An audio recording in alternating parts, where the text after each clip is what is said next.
Selamat sore semuanya. Salam sejahtera kita semua. Ini sore ini saya akan membahas tentang ini sebenarnya iseng-iseng aja. Konsep saya iseng-iseng aja yang dari pengalaman saya waktu jadi guru di SMK. Kan nggak semua SMK itu atau kampus itu punya infrastruktur memadai ya. Ada yang bikin program studi atau jurusan TKJ dengan komputer yang jauh di bawah standar gitu ya. Dan setiap siswa mau pakai ada aja penyakitnya gitu. Jadi ini sebenarnya iseng-iseng aja dan mungkin saya akan coba konsep ini di nanti saya ngajar. Jadi bukan sesuatu yang besar lah. Tapi mungkin kalau teman-teman nanti ngalamin jadi guru, iseng-iseng jadi guru kan ada hasrat gitu ya, kerja di big company tapi pengen juga ngajar gitu ya, kan ada banyak seperti itu.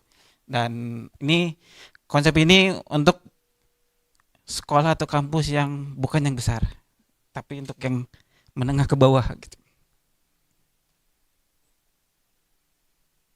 ya, seperti itu. Jadi umumnya umumnya kan praktikum ini kan sistem operasi pakai VirtualBox ya, VirtualBox, VMware gitu. Kalau murid-murid atau mahasiswa yang pintar sekali nginstal udah paham ya, ini harus ngapain gitu. Kemudian bagaimana kalau murid yang atau mahasiswa yang kurang? Hari ini diajarin nginstal, dia itu minggu depan, Pak kemarin kita ngapain ya Pak? Ya, pernah ngalamin teman-temannya ada yang seperti itu? Mending kalau dia udah nggak ngerti, belum paham, minggu depannya ketika di praktikum yang sama dia pindah komputernya, ngulang lagi di awal. Kayak ngulang lagi. Teman yang pintar udah sampai mana, udah bisa perintah ini, install itu, nyeting ini, nyeting, dia masih install Ubuntu server, install Debian, ngulang di awal. Dia tuh pakai desktop. Yang lain udah sampai beres, dia masih install. Pak, ini masih lama Pak gitu. Guru lihat, kok udah sampai mana? Ini Pak. Ternyata di settingnya apa? Repositorinya di luar negeri. Ya, jadi sibuk sama itu, berputar terus sampai akhirnya beres semester dia ngapain? Nggak tahu apa-apa. Ya, dia nggak tahu apa-apa.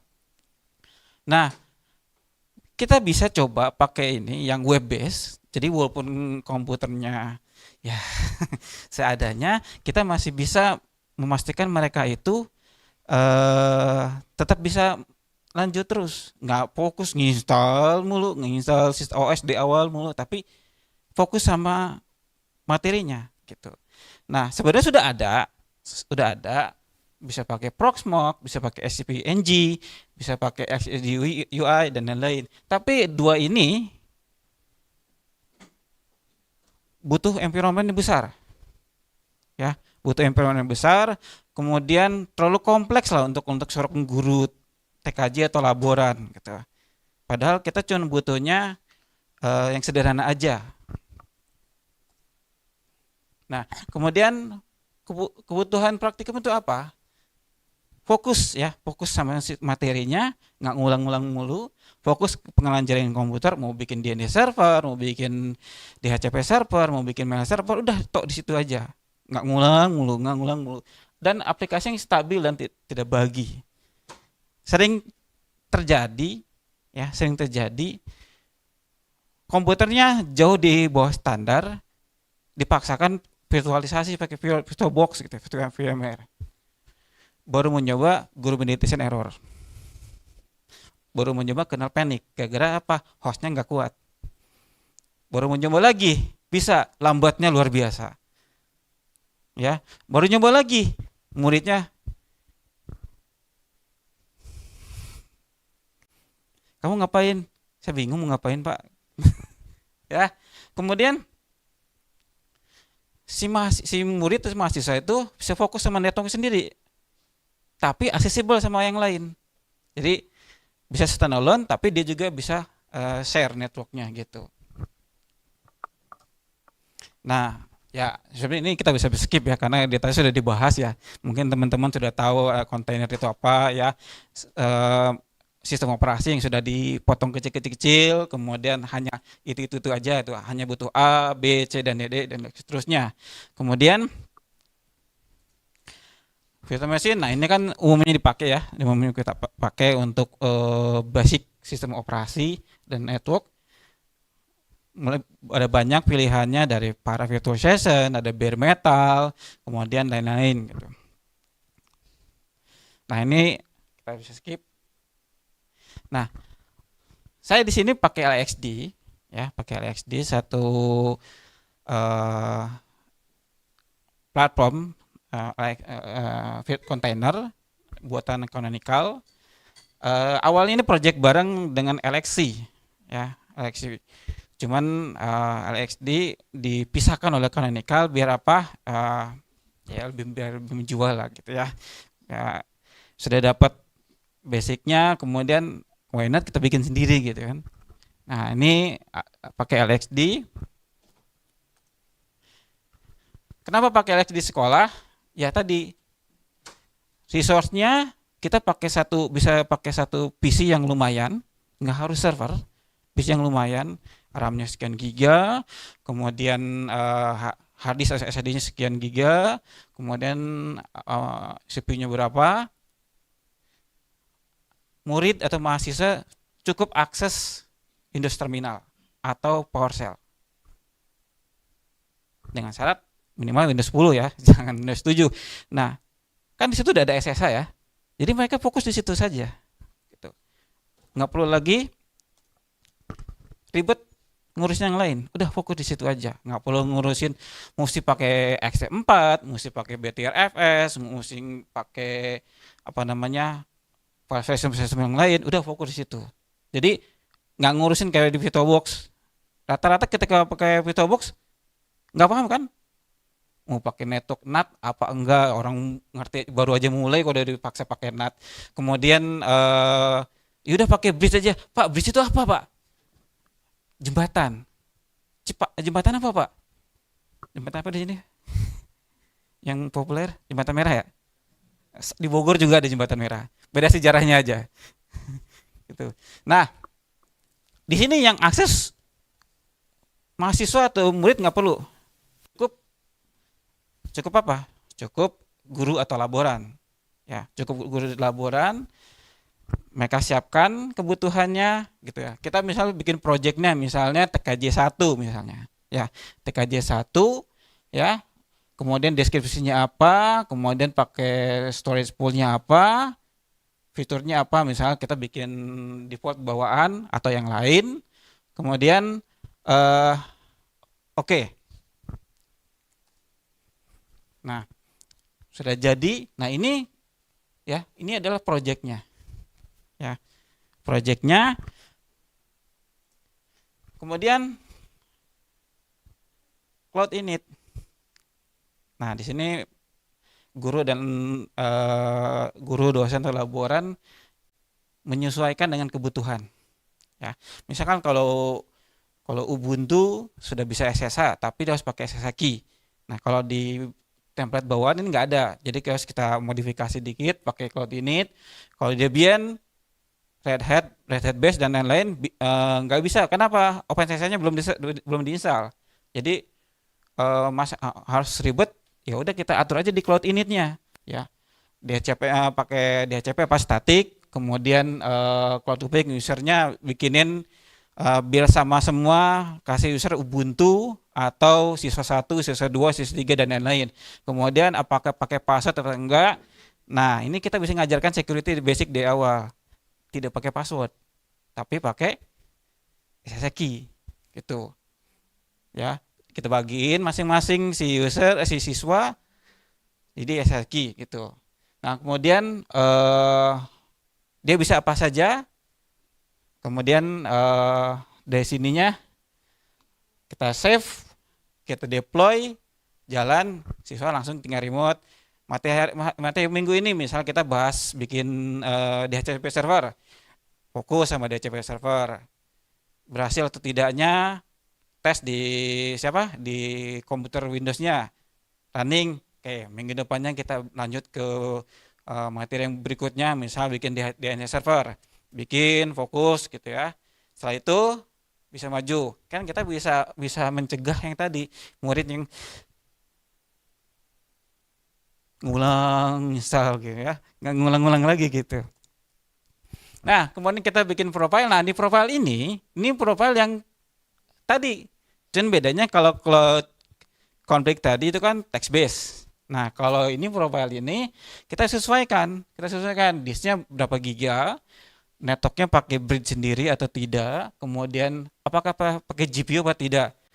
Kalau misal mahasiswa SI mungkin bisa belajar data science juga. Kenapa sudah dikasih GPU gitu.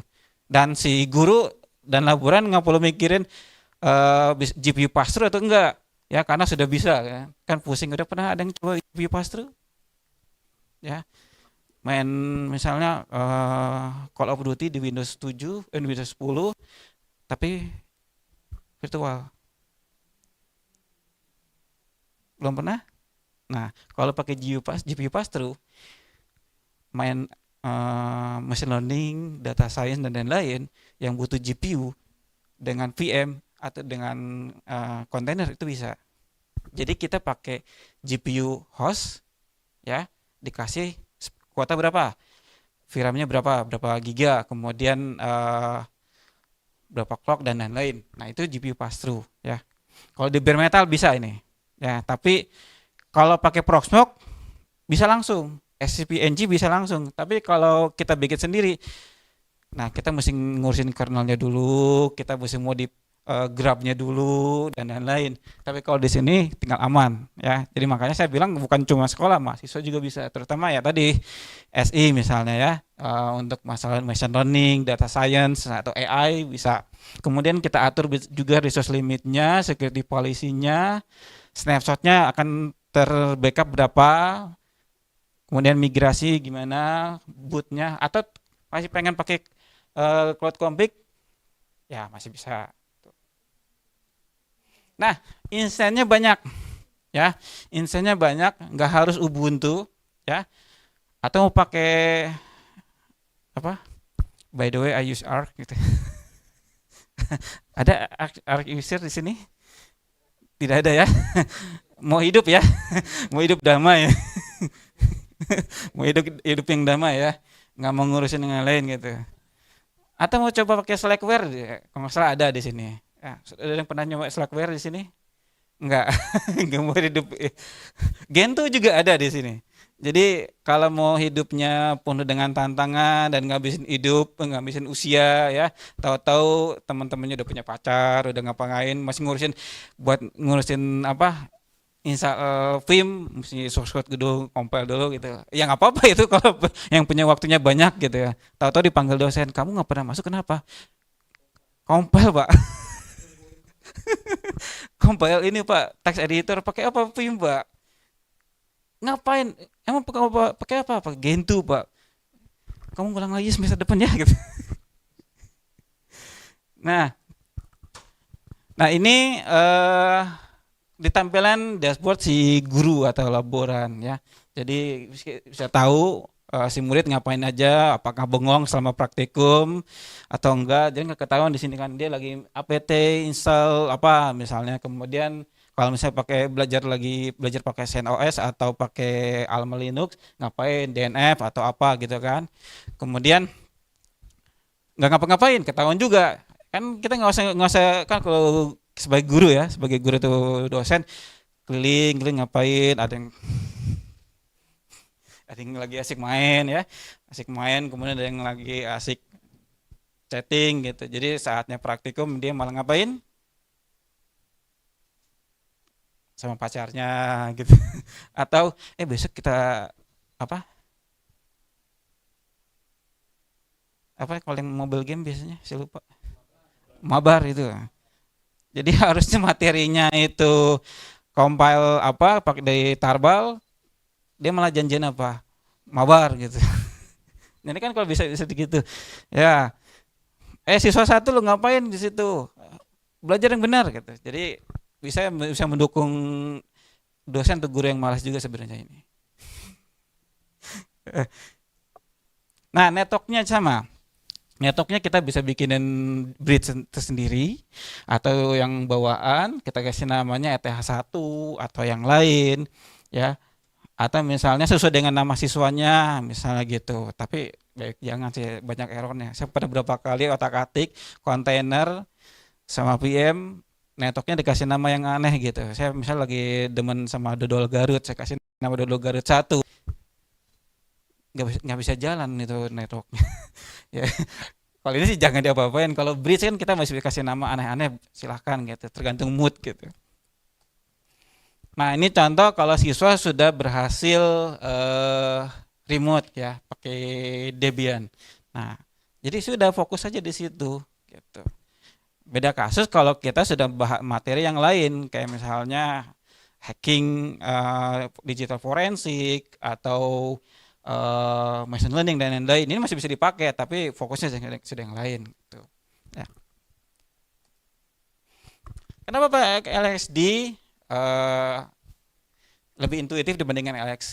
Kemudian untuk kemampuan apa namanya remote-nya bisa lebih bagus, kemudian keamanan di default, scalabilitasnya kita bisa upscale dan banyak fitur-fitur canggihnya gitu. Dan kalau LXD ini kita bisa upgrade menjadi micro cloud. Kenapa? Karena micro cloud itu salah satu dependensi adalah kita sudah punya LXD gitu. Jadi di micro cloud pengen di-upgrade jadi cloud. Nah, kita install micro cloud, tinggal install aja pakai script karena LXD sudah ada. Seperti itu. Ya, saya tidak lama. Kalau ada ingin berbagi, silakan. Oh iya, saya lupa. Saya namanya Egi. Saya Egi Aditya Pradana, saya satu dosen di Universitas Lia di Jakarta. Bukan STBA di Jogja ya. Beda, beda. Walaupun dulu sama-sama STBA. Jadi saya Universitas Lia di Jakarta gitu. Kalau pernah dengar lembaga bahasa Lia, nah kami masih satu itu. Oke, silakan. Ya,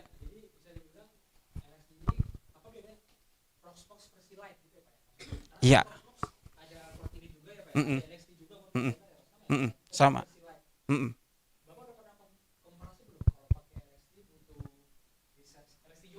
Mm-mm.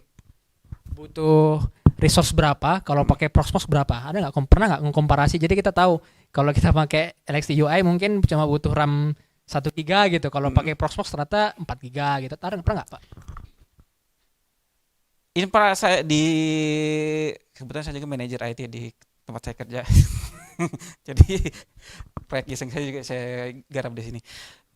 Eh infra saya itu satu server itu Proxmox ya untuk kebutuhan production. Jadi butuh resource yang besar. Sedangkan LXD ini kebetulan ada satu staff yang komputernya sudah nggak kuat pakai Windows gitu. Akhirnya kan ditaruh di tempat saya rakit ulang, saya ambil SSD di mana-mana, saya tambahin RAM. RAM-nya itu sekitar jadi 16, udah running LXD-nya. Kalau Proxmox 16, ya pas-pasan. Kenapa? Servisnya banyak, ya. Yang bukan web base aja servisnya banyak. Ada TCT ya, ada LXC-nya, ada yang VM-nya, belum lagi servis si Proxmox sendiri, belum lagi yang lain-lain, firewall dan lain-lain. LXD sudah itu doang gitu. Web base ininya dashboardnya pun nggak terlalu berat gitu, nggak rakus kayak Proxmox gitu. Nah, seperti itu. Tapi ya memang belum banyak yang pakai. Untuk production juga memang tidak tidak belum saya sarankan gitu. Jadi ini lebih ke karena sekolah kan kita nggak ngajar production kan, yang kita kejar apa mahasiswa atau murid ngerti gitu. Ya, gitu. Betul lagi Pak. Kalau di Proxmox saya pernah dulu nyoba provisioning pakai Terraform atau Ansible. Nah, di LXD UI ini bisa nggak Secara teori di bisa, automation? secara teori bisa. Tapi di konsep ini saya hanya untuk Belum sekolah. pernah. Ah, ya aman. Bisa lebih mudah kali kan Ya, pakai Ansible gitu. atau Terraform langsung buat 10 gitu kan, Nah, nggak perlu bisa, harusnya bisa. nggak perlu pakai Gitu. GUI-nya Karena gitu. kan mendukung otomasi juga di sini. Tuh. Ada lagi yang lain? Menarik sekali Pak. Jadi saya relate dengan apa yang jenengan sampaikan karena saya juga guru SMK. SMK di Sleman yang menengah lah, menengah. Kemudian kami sebenarnya sudah implementasi pakai Proxmox untuk pelajaran administrasi server. Tapi dengan adanya LXD ini menarik, terutama ketika kami mau mengajar yang kelas 1 karena kan servernya terbatas. Dengan seperti ini kan ya berarti dengan komputer yang light gitu bisa jalan. Nah, best practice-nya gimana Pak ketika kita mau misalnya pelajarannya DHCP misalnya. Itu kan kalau di bridge semua kan bakal konflik nanti. Kalau yang pakai LXD ini nanti gimana? Ini satu Best instance bisa practice-nya. satu bridge. Satu instance satu bridge, mau atau satu bridge untuk berapa instance bisa. Gitu. Dan ini juga bisa cluster. Jadi misal server komputer jadul 2, komputer jadul 3 kita manfaatkan daripada jadi Windows, kita jadikan LXD cluster bisa. Gitu. Sekelas dengan Proxmox bisa. Oke, terjawab. Oke. Gitu. Sekali lagi Pak, konsep iseng saya ini. Jadi belum saya implementasi, walaupun mungkin akan saya implementasi gitu. Jadi hanya konsep iseng gitu, bukan yang serius. Gitu. Ada lagi?